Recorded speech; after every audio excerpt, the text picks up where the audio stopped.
आशा करता हूं कि आप सब बहुत अच्छे होंगे। मेरा नाम है राजन प्रजापति। यूथ एकेडमी में आपका बहुत बहुत स्वागत है। दोस्तों, आज हम स्टडी करने वाले हैं स्टैंडर्ड 8 मराठी चैप्टर नंबर 7 नातवंडास पत्र। ओके, तो फ्रेंड्स, इस चैप्टर में हम इसके पूरे डिटेल में हम जानेंगे, फुल एक्सप्लेनेशन हम समझेंगे सिंपल हिंदी में। ठीक है, और दोस्तों, आपको इससे रिलेटेड कुछ डाउट हो तो प्लीज़ मुझे कमेंट करके ज़रूर बताएं, क्योंकि मैं इसी तरह की एजुकेशनल और इन्फॉर्मेटिव वीडियो अपलोड करते रहता हूँ। तो लेट्स स्टार्ट करते हैं वीडियो दोस्तों।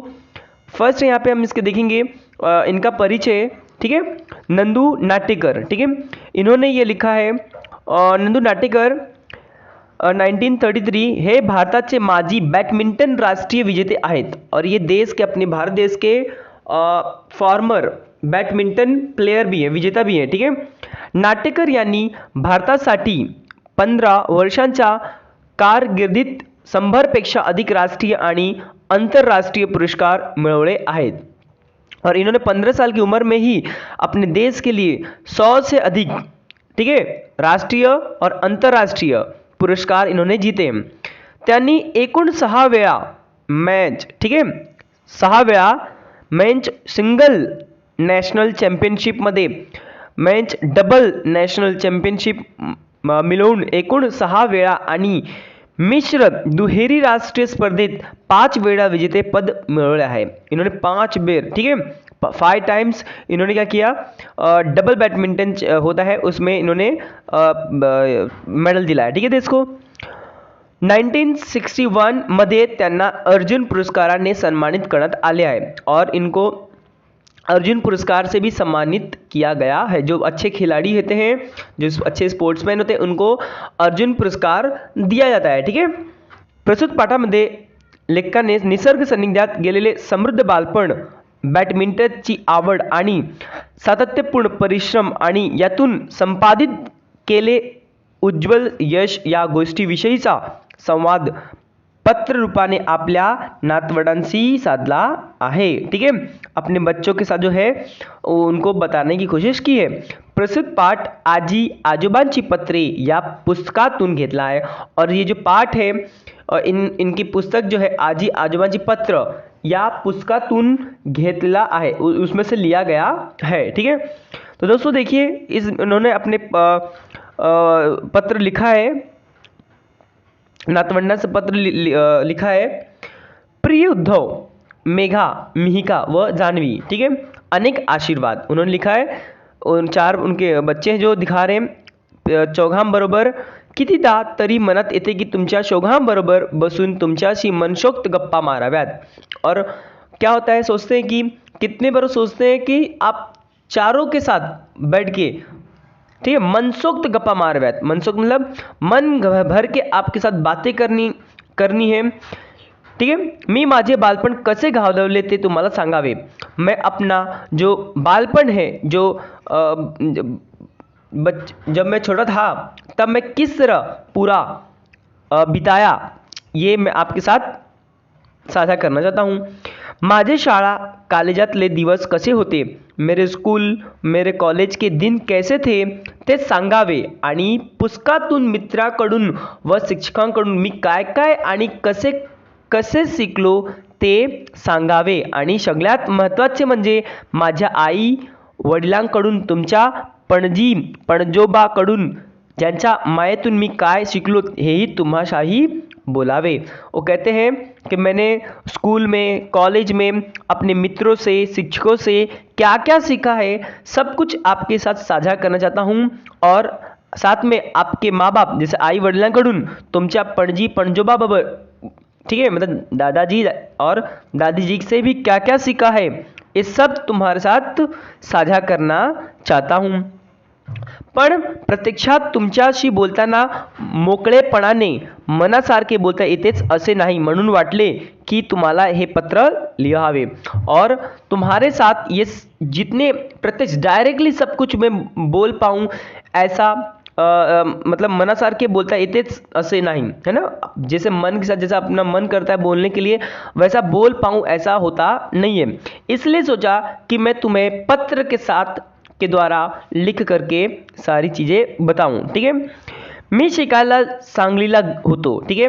मैं शिकायला मतलब पढ़ने के लिए मैं सांगली एक महाराष्ट्र का जिला है, ठीक है, वहाँ पे पढ़ने के लिए था।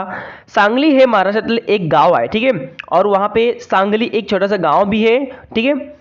आमच्या शाळेचा खूप मोठे मैदान होते और हमारे स्कूल में एक बहुत बड़ा सा मैदान था आणि त्याजवळ एक बाग होती और उसके बाजू में एक क्या था, बाग भी था, ठीक है।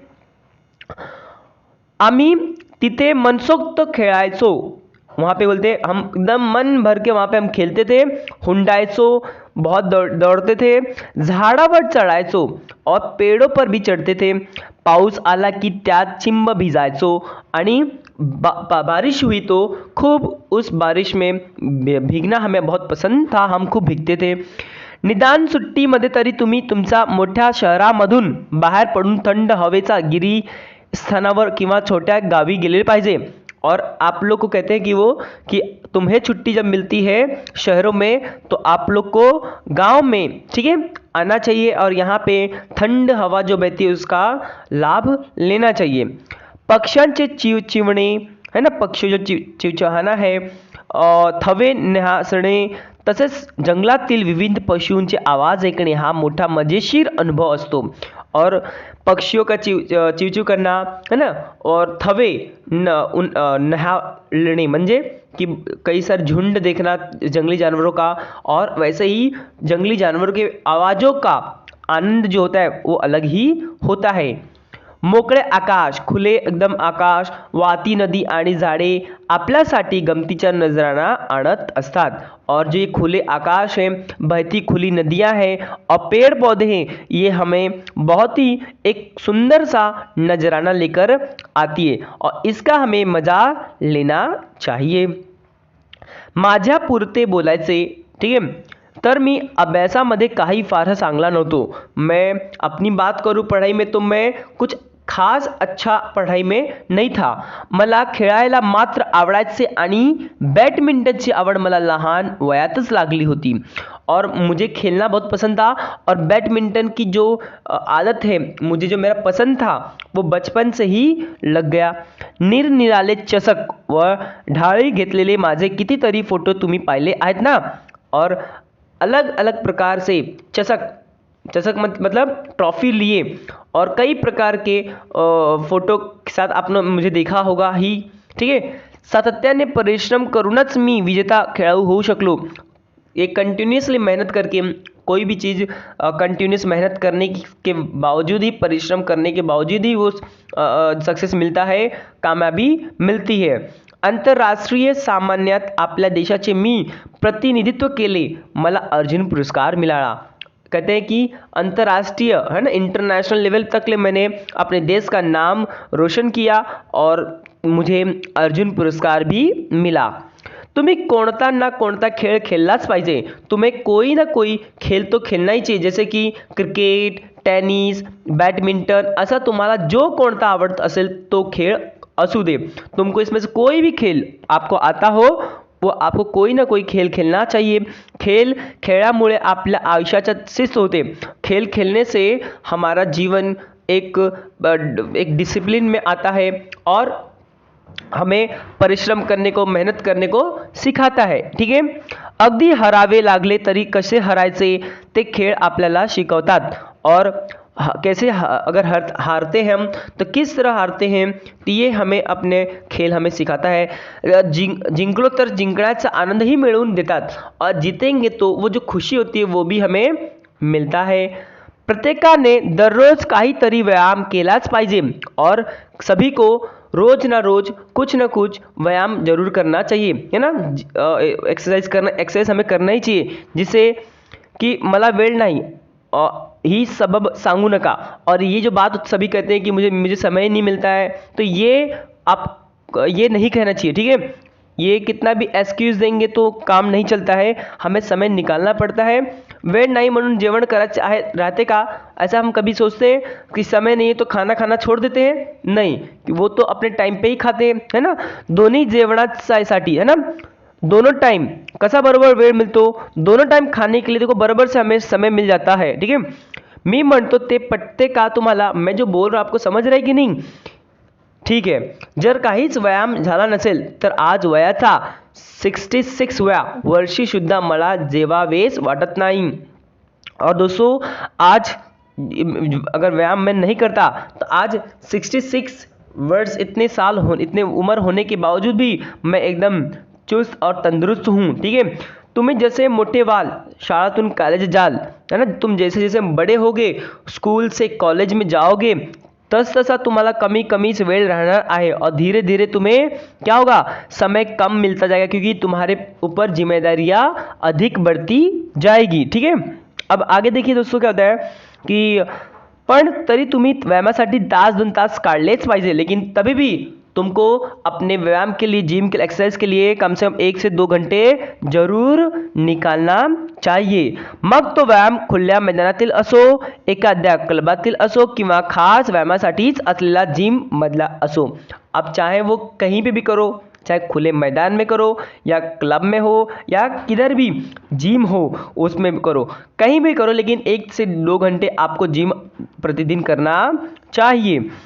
आयुष्यातील प्रत्येक गोष्ट शाळा कॉलेजामध्ये शिकवून येत नसते, होय ना। कहते कि जीवन में सभी चीज स्कूल और कॉलेज में ही सीखने नहीं मिलता है, ठीक है। सही बात आहे की नाही। म्हणून तुम्ही जसे मोठे व्हाल तसे तुम्ही आपले स्वतःचे शिक्षण व्हा, और इसलिए कहते हैं कि तुम जैसे जैसे बड़े होगे तुम खुद के शिक्षक बनो, खुद सोचो कि करना क्या है जीवन में, ठीक है। हमेशा स्कूल और कॉलेज में ही सब कुछ सीखने नहीं मिलने वाला, ठीक है। टेनिसमध्ये एखादा चेंडू रेषेच्या आत आहे की बाहेर हे आपणच पडताळून पाहतो आणि त्याप्रमाणे तो खेळायचा की सोडून द्यायचा हे ठरवतो ना। अब जैसे कि जब हम बैडमिंटन खेलते हैं तो जो गेंद है, चेंडू जो गेंद है नेट से इधर गिरा है या उधर गिरा है ये कोई और डिसाइड नहीं करता है, ये हम ही डिसाइड करते हैं। उसके हिसाब से हम अगर इधर गिरा है तो गेम छोड़ दें, उधर गिरा तो गेम कंटिन्यू करें, ये कौन डिसाइड करता है, हम करते हैं डिसाइड, ठीक है। तसेच प्रत्यक्ष आयुष्यामध्ये देखील आपल्याकरिता चांगले काय आणि वाईट काय, इसलिए अपने जीवन में भी सही क्या है गलत क्या है, चांगले म्हणजे अच्छा और वाईट मतलब गलत है ना, खराब क्या है हे तुम्हाला कळलेच पाहिजे और ये तुम्हें खुद से समझना बहुत जरूरी है। म्हणजेच तुम्ही स्वतःवर अवलंबून राहायला शिकले पाहिजे और इसका मतलब हमें खुद पे है ना स्वावलंबन में हमें खुद पे निर्भर होना, स्वयं निर्भर होना जरूरी है, किसी और पे निर्भर होना नहीं चाहिए। स्वावलंबी झाले पाहिजे, स्वावलंबी हमें होना बहुत जरूरी है, ठीक है। हमें दूसरे के सहारे नहीं रहना है।